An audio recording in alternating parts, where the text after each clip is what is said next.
Ceci est l'histoire d'une bouteille. Une simple bouteille. Une bouteille à la mer. Celle-ci pourrait être messagère d'un antique naufrage dont elle nous livrerait le secret. Mais elle n'est en vérité qu'un ordinaire déchet plastique sans grande valeur, pense-t-on. En bout de chaîne d'un processus qui l'a vu naître, servir et aussitôt dépérir, elle a suivi la trajectoire de nos rebuts jetés d'un conteneur à l'autre en compagnie d'autres déshérités. Jusqu'à ce qu'un jour, au détour d'une vie qu'on lui promettait de 1000 ans, n'est-ce pas l'espérance de vie d'un plastique, elle a été happée par la puissance des océans, ballottée par les vagues, afin de finir dans ce curieux endroit où tant d'autres fragments porteurs d'histoires assez comparables l'ont accueillie sous un soleil trompeur. La voici qui se détériore aujourd'hui au contact de l'élément marin en contaminant peu à peu les eaux et les écosystèmes. Et tandis que sa matière se dilue dans l'assaut des vagues et des vents, la bouteille se souvient. Elle se revoit soudain dans ce logement où on la conduisit un jour, passant de main en main dans une fraternité inespérée qui lui fit éprouver un bref mais incomparable vertige. Elle était si fière, issue du travail des hommes, prompte à être consommée. N'avait-elle pas été fabriquée pour cela ?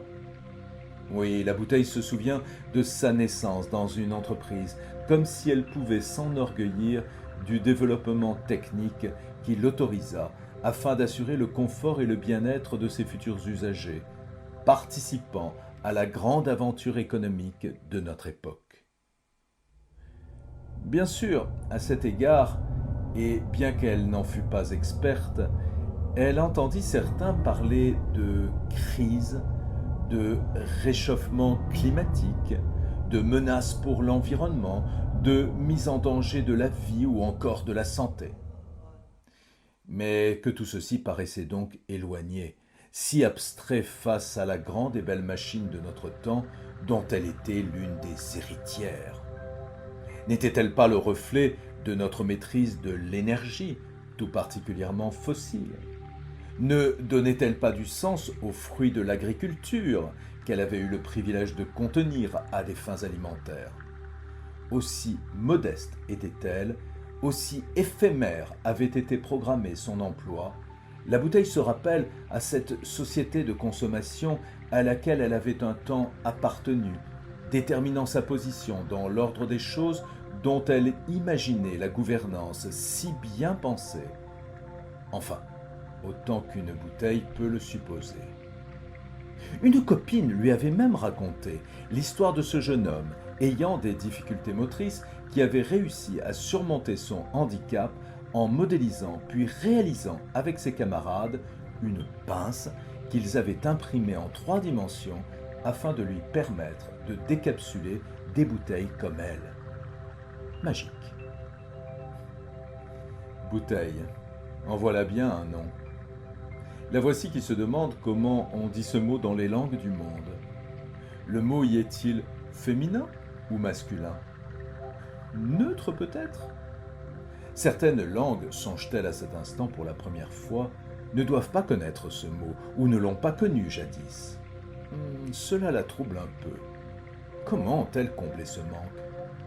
Elle prend ici conscience que sa désignation lui a non seulement donné sens et forme, mais a participé à son identité.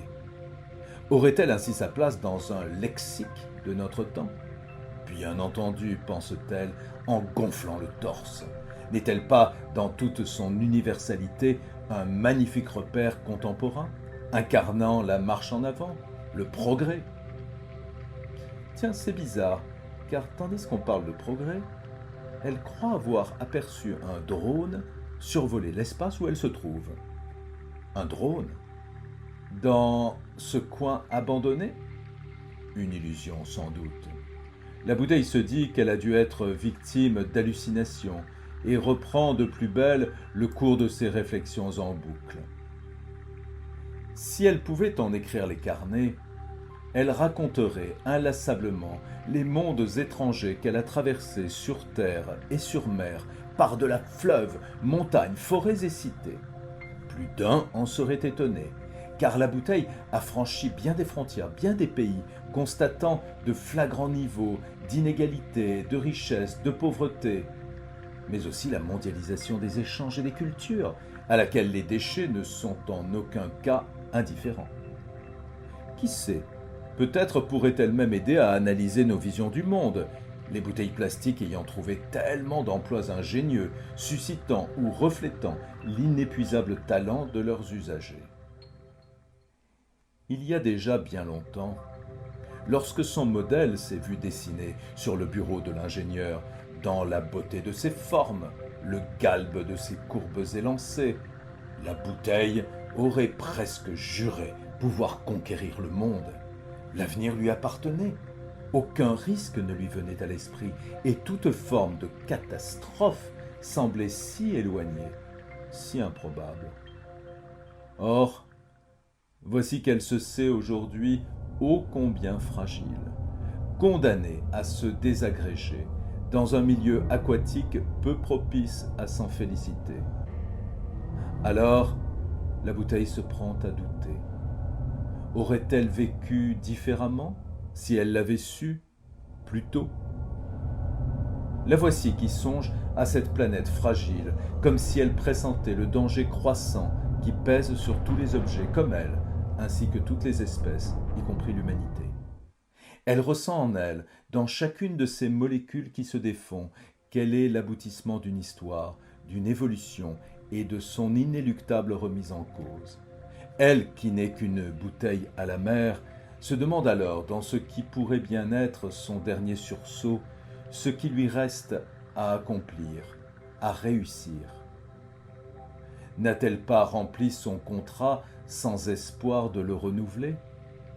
Qui peut prendre la mesure de cette étrange situation? Oui, la bouteille se sent si désespérément seule.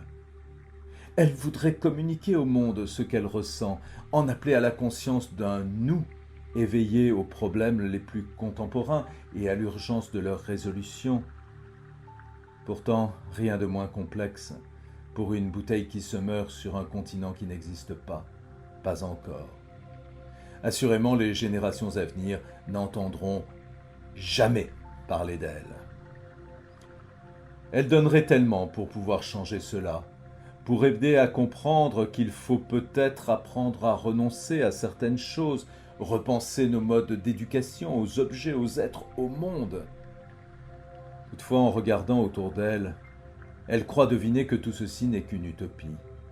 Utopie d'une bouteille plastique à la mer, qui ne saurait plus éveiller aucune responsabilité, ni susciter la moindre intelligence. Les dés sont jetés, les décisions sont prises. N'est-elle pas bien placée pour le confirmer?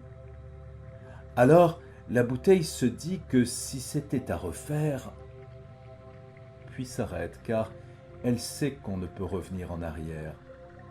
Elle se dit donc que si c'était à faire, il faudrait assurément anticiper l'ensemble de cet enchevêtrement à la lumière d'un meilleur partage. Subitement, la bouteille s'interrompt. Contre toute vraisemblance, une main vient de la saisir. Elle ne parvient pas à le croire, pourtant cela ne fait aucun doute. Elle sent de nouveau la chaleur communicative qui l'avait fait aimer ce monde. En une accélération soudaine, elle revoit passer le film de sa vie. Les dessins d'ingénieur, sa mise en forme, la fabrique puis l'usine d'embouteillage, le rayon de boutique où on l'acheta, les joies fortes de l'appartement, la chaîne de sa mise au rebut, et jusqu'à toutes les étapes du chemin insensé qui lui fit un jour connaître le vaste océan. Et elle entend bientôt une voix qu'elle n'avait plus perçue depuis si longtemps.